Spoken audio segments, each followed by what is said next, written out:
really, you mentioned a great point about the air situation. And you hear everybody always says, it's not what happens to you in life, it's how you respond to it and get back up. How many times you can get back up.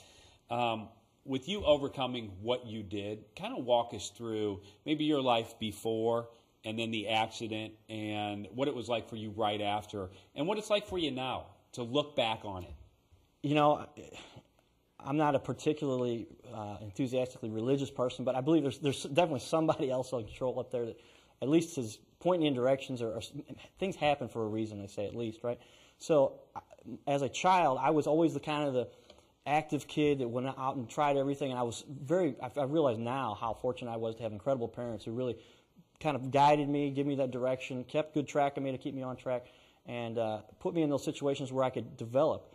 Then as I got older, I mean, it was a matter of time I kind of excelled at a few things and did well. I mean, I didn't make straight A's. I didn't make perfect grades. I did pretty well in sports. But where's that going to lead to? So then, you know, at 19 years of age, when I transferred to my parents' school that they both graduated from, and then 2 months in, bam, drunk driver hits us and kills the driver of our car, knocks me into a coma. Life is just flipped upside down. And then it's a matter of how do you respond to that? I mean, the doctors had given me less than 50-50 odds, according to what I had heard. My arms were in the restraints, got my arms out of the restraints, which you're not supposed to be able to do, pulled the breathing thing out of my throat, and they said, we think he's going to make it. So at that point, you know, then it's really a question mark, what's going to happen to me? Because doctors are telling my parents he's not going to be the same. He's not going to be able to function the way he had before. So then it was a matter of, and I remember this too, my mother and father are awesome. Another one thing that my dad said to me,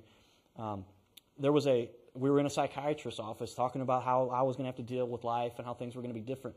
And the psychiatrist kept repeating that things will not be the same and this may not be the way. My dad said, listen, we're out of here. We're not listening to any of that. That's negative talk, essentially, and we're not going to participate. He thought this guy should lose his license, according to what he said. But my dad's a smart guy, too.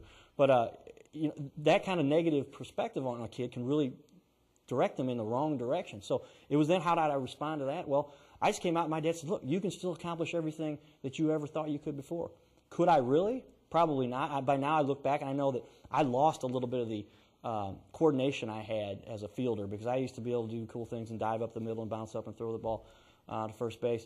And it was a confidence thing more than anything. And so then you take that, you got to recuperate from that. And then it took years to develop. And so now I've been in situation after situation just because I really took what my parents kind of had developed in me, put myself in situation to situation, and said, I learned from this. Now I've done better. I proved I can do this. Okay, I didn't do as well here, but I bounced back and I learned something else I'm good at.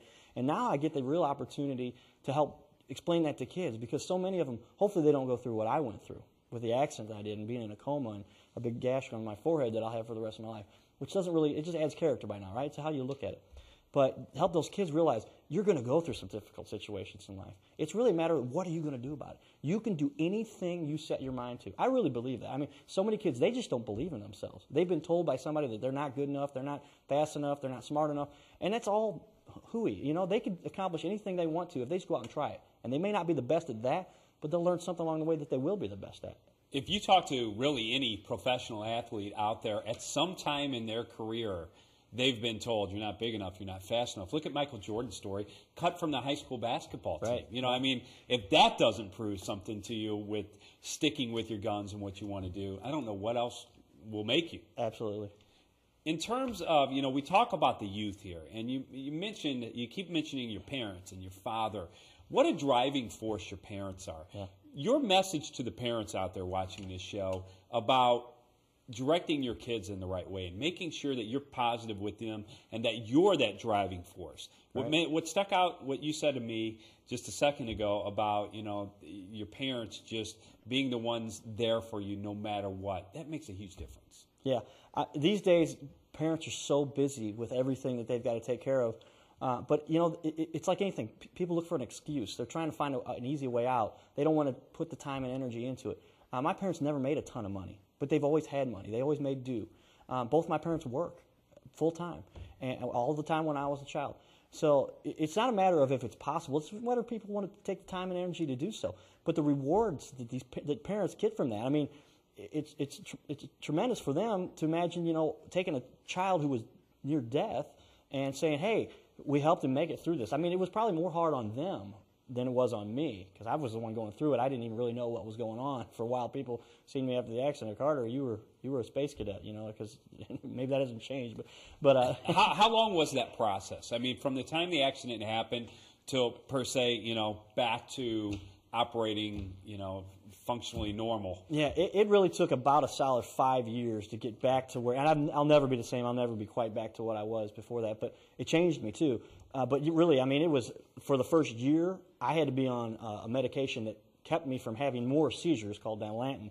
So they shoot you up with that. It stops the seizures, but you can't come off of it immediately. You have to be eased off of it. But it's still a recuperation process. And I have a neuropsychologist right after college that I met with to really examine me and help guide me through what had happened, because it was a frontal lobe executive skills head trauma.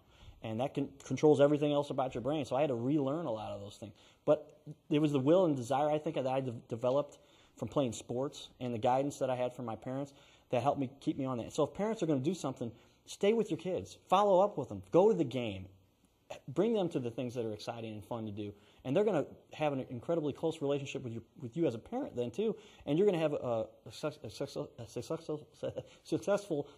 relationship with their child. It develops them into somebody who's become a great person as an adult. Over the past maybe 5, 6, 10 years, it seems like whenever there's budget cuts in the school system, one of the first things they want to cut is band, or they want to cut sports.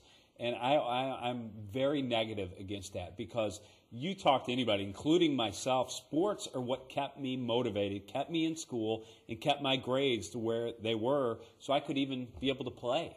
Yeah. Well, they talk about it now, and they're starting to study this a little bit, because I've talked to a few teachers, and essentially it's keeping kids active in what's going on, because if they're not active in what's going on at school, where are they? Well, they're out running around the neighborhood causing trouble, or in the, doing things that they shouldn't be doing. But you keep them active in what's going on, and they become part of what's the activity, and then they develop relationships that they have for a lifetime. I've got baseball buddies of mine that I still run into from grade school, and football guys now that I've only played football for 10 years, but was going to in college, and then the accident happened, but as a kicker. But those are the relationships that develop over time. And if you don't spend the time taking care of your kids, they're gonna cause you more anguish and more trouble than if you just spend a little time keeping on tap what's going on. Now, I know you're based around baseball, but you mentioned football. That's kind of how I met you, through the football system. Explain what you're doing with football now. Both of us kind of kickers. Yeah, well, I understand you played professional soccer. I would have loved to have had that opportunity. I could have had a couple tryouts and just never went that way. I was a little bit aware of the salary range that was there too. So, but I was also aware then of the salary range for kickers. And it wasn't that I really thought I was going to be an NFL kicker, but I thought, I could do this. Somebody described me, and it's pretty obvious to figure out. In football, you've got to kick the ball between these uprights, like this. In soccer, as you know, I had to pick the upper 90 or the lower 90 on either corner, and that's where I was expected to be able to place the ball. If you tell me all I've got to do is kick it between these two uprights, that's easy. So I go out and do that, and it's another thing. I just took the opportunity where I know dozens of other soccer players that probably could have kicked as well as I did. I just went out and did it. When I did that, then I immediately got noticed by a couple teams, was asked to be the backup kicker for the Renegades years ago, then went off to play for the football mecca that they jokingly talk about over in Dupo and for the Fury, and then for the Cyclones, and now for the Bulldogs.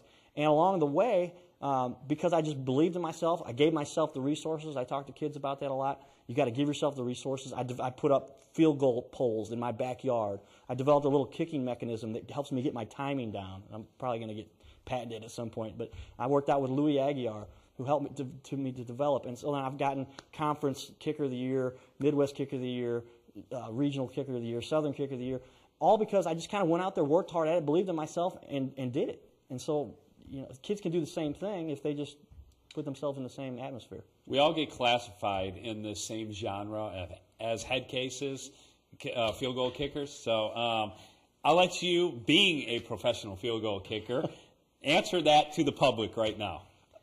It's a mind game. It is, and I really believe I'm so strong mentally, right, and I like to believe that, but last year I had a real high-pressure situation in a playoff game we talked a little bit about, and I don't miss too many field goals. I mean, again, it's a matter of confidence. The ball's there, the timing's down. My job's actually pretty easy. The snapper's got to make a good snap. The holder's got to catch it and put it down. All I got to do is kick it through the uprights.